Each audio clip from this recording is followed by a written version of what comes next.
Hello friends, कैसे हैं आप लोग।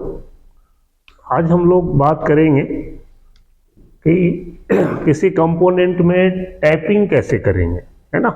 इसके पहले हम लोगों ने समझा था कि ड्रिल कैसे करेंगे, क्या पैटर्न होगा, क्या साइकिल्स यूज हम लोग करेंगे। तो उसी कड़ी में आज हम लोग बात करेंगे टैपिंग के लिए, है ना।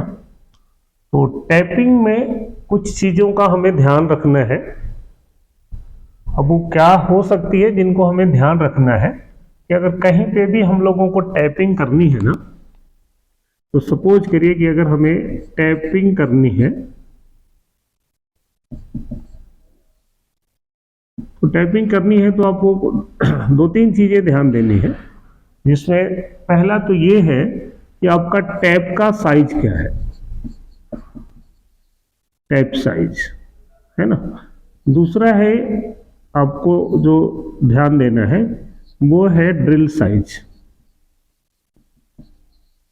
और तीसरा है उसमें कि आपको आरपीएम क्या रखनी है, और फोर्थ है कि आपको फीड क्या रखनी है। तो ये तीन चार चीजें हैं जो हम लोगों को ध्यान देनी है। आपका टैप साइज हो गया, है ना, ड्रिल साइज हो गया, आरपीएम हो गया और फीड हो गया, ठीक है। तो अब ये टैप साइज में अगर हम देखें तो जैसे यहाँ पे दे दिया है कि टैप साइज जो है वो M8 है, M8 का टैप है। तो दोस्तों सिंपल तरीका क्या है कि अब अगर आपको टैप साइज दे दिया ना, तो ड्रिल साइज आपको निकालना पड़ेगा। तो ड्रिल साइज क्या है, अगर आप लोग कई बार ऐसे फुट्टा की स्केल देखें ना, ये जो फुट्टा की स्केल है, तो यहाँ पे भी ये दिया होता है टैप साइज, ड्रिल साइज। और नहीं तो आपको सिंपल ये पता रहना चाहिए कि अगर M8 की टैपिंग है ना, तो इसमें पिच क्या होता है। M8 की टैपिंग है तो इसमें पिच क्या होता है। वैसे जनरली 1.25 की पिच होती है। तो ये जो पिच है ना, आप समझे कि अगर आपका M6 का टैप है तो पिच 1 mm होता है, M8 का टैप है तो 1.25, M10 का टैप है तो 1.5, M12 का टैप है तो 1.75। ये नॉर्मली ये हम लोग पिच यूज करते हैं, है ना। बाकी और भी हो सकता है। तो अब हम लोग ये देखेंगे कि आपको जो ड्रिल का साइज है वो कैसे निकालना है। तो ड्रिल साइज जो होता है ना, वो सिंपल क्या होता है कि अगर आपको ड्रिल का साइज निकालना है तो drill size is equal to क्या होता है, टैप साइज माइनस पिच। ये जो टैप साइज होता है उसमें से हम लोग पिच को माइनस कर देते हैं। तो अगर पिच को माइनस करेंगे तो टैप साइज हमारा 8 mm है, पिच है आपका 1.25, है ना। तो अब हम लोग अगर 8 में से 1.25 घटा देंगे तो ये हो गया 6.75। तो हम लोग इसको 6.75 का लगा दें या 6.8 का लगा ले, या कई जगहों पे 6.9 भी लगा देते हैं। तो ये तो हमारा हो गया ड्रिल साइज। तीसरा क्या है, जब हम लोग ड्रिल साइज सेलेक्ट कर लिया, टैप का साइज पता ही है, तो आरपीएम दोस्तों आप समझिए कि टैपिंग में हम लोग बहुत ज़्यादा नहीं लेते हैं। तो आप मान लीजिए कि नॉर्मली इसको हम लोग 300 से और भी कम भी कर लेते हैं। आप इसको 250 भी ले लें तो भी कोई ऐसी कुछ नहीं है। आप इसको 250 से ले लें। आप मान लें कि 250 से 500 के बीच में हम लोग आरपीएम लेंगे नॉर्मल कंडीशंस में। और जो फीड होगी ना, ये होता है आपका आरपीएम इनटू पिच। तो अगर सपोज करिए कि मैंने आरपीएम जो है वो 300 ले लिया और पिच है आपकी 1.25, है ना। तो अब आप अगर आरपीएम आपने 300 ले लिया, उसमें मल्टीप्लाई कर देंगे 1.25 का, तो ये आ गया आपका जो आरपीएम और पिच का मल्टीप्लाई किया तो ये आ गया 375। तो ये हम लोग इसमें फीड यूज करेंगे, क्योंकि जो भी टैपिंग है ना, अभी आपने देखा ड्रिलिंग में, साइड मिलिंग में, टॉप मिलिंग, फेस मिलिंग, कुछ भी, तो उसमें आप आरपीएम कुछ भी ले लेते थे अपने हिसाब से, अपने एक्सपीरियंस से। लेकिन यहाँ पे जो फीड होगी ना, ये कैलकुलेटेड होगी। आप आरपीएम अपने एक्सपीरियंस के हिसाब से, कंपोनेंट के मटेरियल के हिसाब से, ये आप थोड़ा कम ज्यादा कर सकते हैं। टैप साइज आपका वही रहेगा, ड्रिल साइज इसके पिच के हिसाब से निकल गया, इसमें भी कुछ ऐसा नहीं है। आरपीएम आप थोड़ा सा कम या ज्यादा ले लेंगे, बट जो फीड होगी वो आरपीएम में हम लोग पिच का मल्टीप्लाई करेंगे तो ये फिक्स होगी। तो ये तो हो गई कुछ जानकारी। उसके बाद क्या रहेगा कि जो हम लोग टैपिंग करेंगे ना, तो टैपिंग में जो आपको साइकिल यूज करना है वो आपको G84 होता है।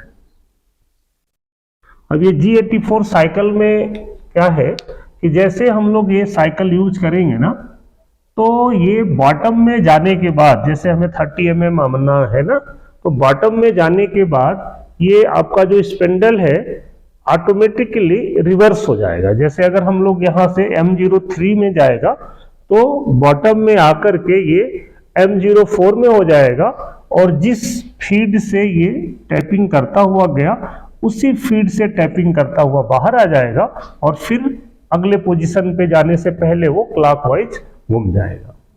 ठीक है, तो इसका जो प्रोग्राम है ना, सिंपल है, कैसा है वो हम देख लेते हैं।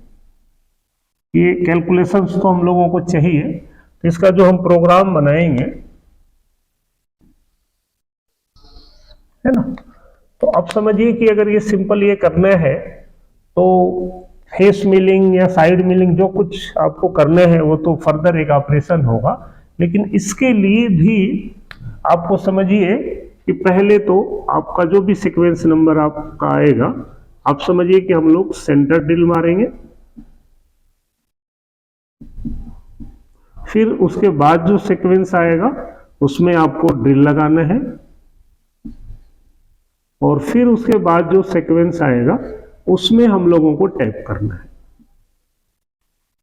तो टैपिंग में चाहे ये M8 का दे दिया, बट प्रोसीजर वही होगा कि पहले आपको ड्रिल लगाना है, फिर उसके बाद सेंटर ड्रिल, फिर आपका ड्रिल, और फिर टैप। तो इसमें जब हम लोग प्रोग्राम बनाएंगे ना N3 में, मान लीजिए तो N3 में अगर मैं टैपिंग का प्रोग्राम लिखूं तो क्या लिखना पड़ेगा ये देखें। मान लीजिए ये सीक्वेंस नंबर 3 है और इसमें हम टैप कर रहे हैं M8 का। तो अब यहाँ पे आपको सिंपल वैसे ही, अगर आप जैसे पीछे प्रोग्राम लिखते रहे हैं, है ना, सपोज करिए मैं यहाँ पे T03 M06 ले लिया, उसके बाद यहाँ पे G0 G90 G54 है ना, X। अब आपको X में कहाँ आना है, अब पहला कौन सा टैप या ड्रिल करना है, तो सपोज करिए कि मैं इसको पहला ले लिया, इसको दूसरा हो गया, ये तीसरा हो गया, और ये चौथा हो गया। तो पहले का पोजीशन अगर हम लोग लेंगे तो X में माइनस में 50 हो गया,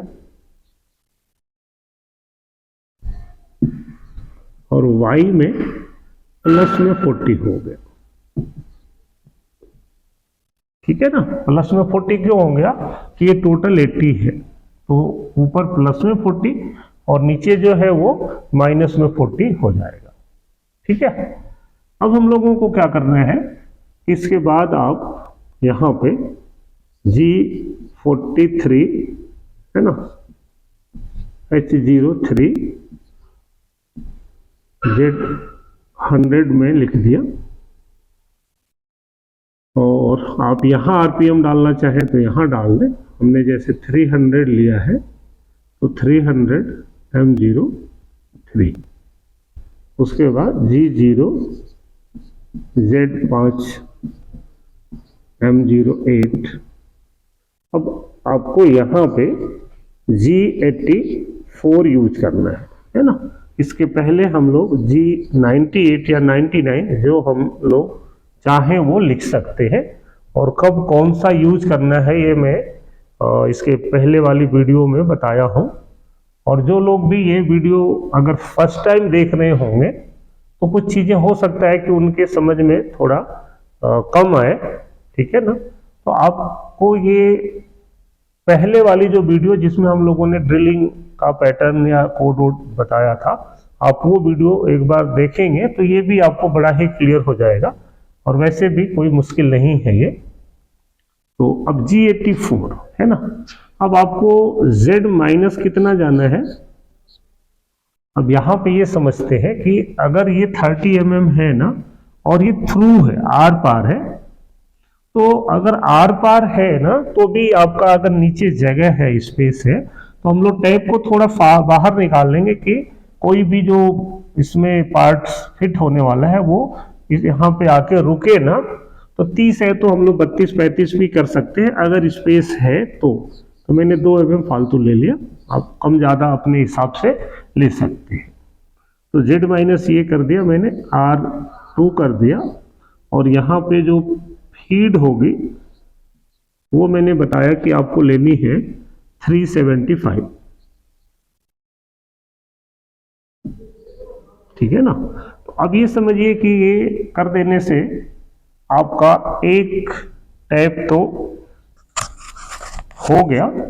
अब उसके बाद आपको अगले में जाना है, तो अब x में तो वैल्यू सेम है, यहाँ पे भी 40 है, वो है यहाँ पे y में 40 है, यहाँ पे भी है।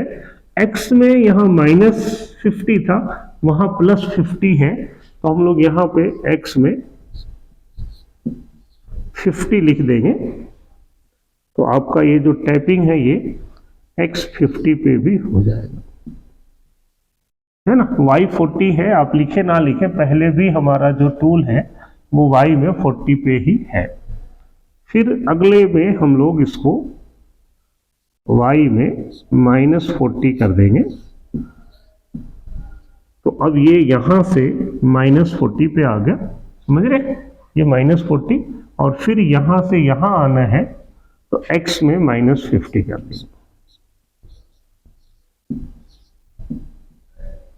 तो ये पहला यहां हो गया, दूसरा यहां, तीसरा ये हो गया। अब इसके बाद हम लोग यहां से ऊपर जाएंगे तो G0 है ना, G80, G90,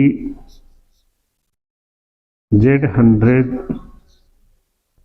M09, M01,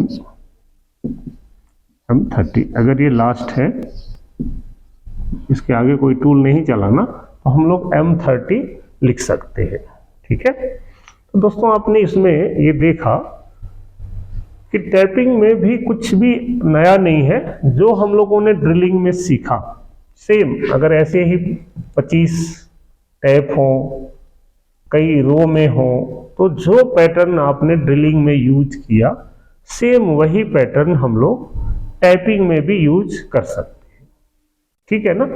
calculation आपकी यही रहेगी और ज़्यादा कुछ बदलाव नहीं आएगा, ठीक है ना। अगर मान लीजिए कि अगर ये ऐसे के बजाय, अभी जो मैं लास्ट वीडियो बनाया था, अगर मान लीजिए ये किसी PCB पे होता, समझ रहे, मैं नहीं चाहता कि टैपिंग के ऊपर बहुत सारी वीडियो बनानी पड़े, तो आप थोड़ा सा ये वीडियो बड़ा हो सकता है, बट आप समझ सारा कुछ ले लें। अब मान लीजिए कि ये ऐसे है ना, और अब यहाँ पे टैपिंग है, यहाँ पे टैपिंग है, यहाँ पे टैपिंग है ना, यहाँ पे है, यहाँ पे है। तो मान लेते हैं कि इस पीसी चारों तरफ भी हो, किसी भी डिग्री पे कोई भी ड्रिल हो सकता है है ना। और मान लिया कि इसका जो PCD है ना, पिच सर्कल डाया, वो 100 है ना। तो अब ये 100 के हिसाब से क्या हो गया कि आपका ये नीचे की ज़रूरत नहीं है अभी, ये तो आप समझ ही गए।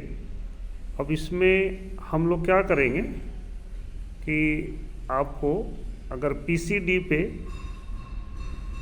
करना है ना, तो एक तो तरीका ये है कि हम लोग अलग अलग कोऑर्डिनेट्स निकालते। दूसरा तरीका है कि हम लोग इसमें डिग्री दिया है, PCD भी मालूम है, तो हम लोग G16 का यूज करके भी इसको बना सकते हैं। तो अब इसमें जो रहेगा, यहाँ से मैं इसको मिटा देता हूँ। पहला ड्रिल तो अपने पोजीशन पे ही रहेगा, लेकिन अब हम लोग इसमें पहले के लिए हम लोग यहाँ पे पोजीशन चेंज कर देते हैं। तो पहला आपका X 50 में हो गया और Y की वैल्यू क्या हो गई 0.0, ठीक है, Y 0.0 हो गया। तो अब ये पहला ड्रिल तो ऐसे ही हो जाएगा, और दूसरे ड्रिल के लिए हम लोग G16 का यूज करेंगे।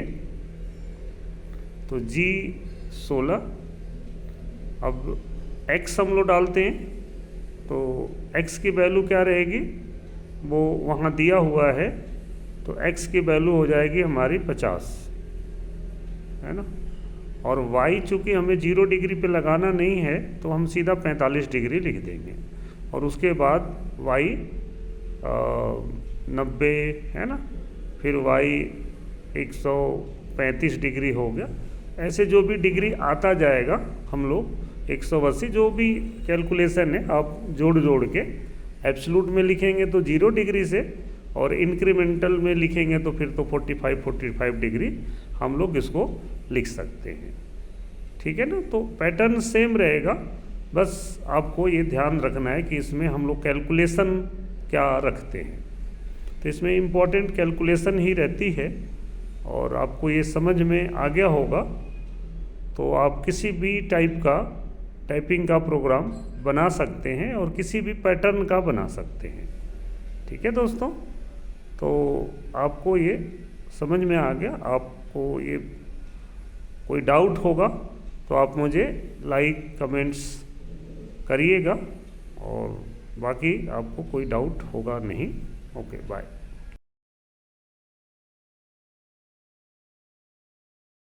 तो दोस्तों आप ये देख रहे हैं कि हमने ये सेम कोऑर्डिनेट पे जो मैंने पहले ड्रिलिंग का प्रोग्राम बताया था, तो x - 50, x + 50, y - 40, x - 50, ये जो सेम कोऑर्डिनेट जो आपको मैंने अभी प्रोग्राम में बताया था, तो इस पे अभी हम पहले इसमें ड्रिलिंग कर लेंगे।